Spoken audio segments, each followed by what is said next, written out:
তুমি মহিলা, তুমি জানো না তোমার স্বামী আজকে 12 বছর বিদেশে, একটা একটা টাকা, একটা একটা রিয়াল জমাইবার জন্য তাকে কি পরিমাণ ঘাম জড়াইতেছে। এমন কষ্টের জমানো বিদেশের টাকা বেচারা বুকে বাইন্দা বাড়িতে পাঠাইছে।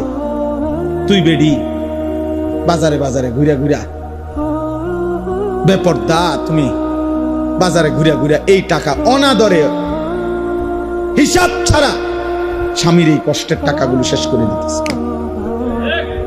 আহা, হাই মহিলা, কি করলো?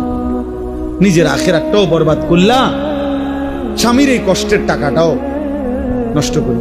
মাল এটার দাম হইতো না 30 টাকা।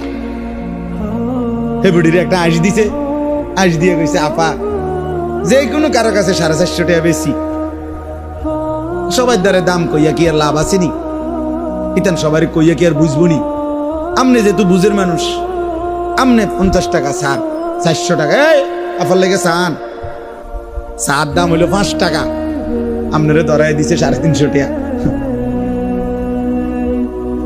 মালের দাম হইতো না 30 টাকা। ব্যাগ লাফায় ঠিকই চা খাইয়া বেড়ার লগে কথা টথা বলে সুন্দর মাল নিয়ে আসে, মাল নিয়ে আসে। দোকানদার হিন্দু, হিন্দু যুবক, নাফরমান মহিলা মুসলমান। হায় হায়, 10 মিনিট আধা ঘন্টা লাগাইয়া দোকানদারের লগে কথা বলতেছে। হিন্দু দোকানদারে চা আনছে, তুমি মহিলা তার দোকানের চা বসে বসে খাইতেছ। তোমার ইমানের কি হালাত?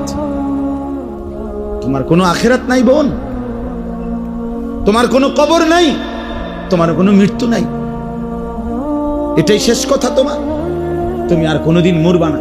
এই যৌবন, এই রূপ, এই শরীর, এটা নিয়েই তো তুমি অনন্তকাল থাকবা না।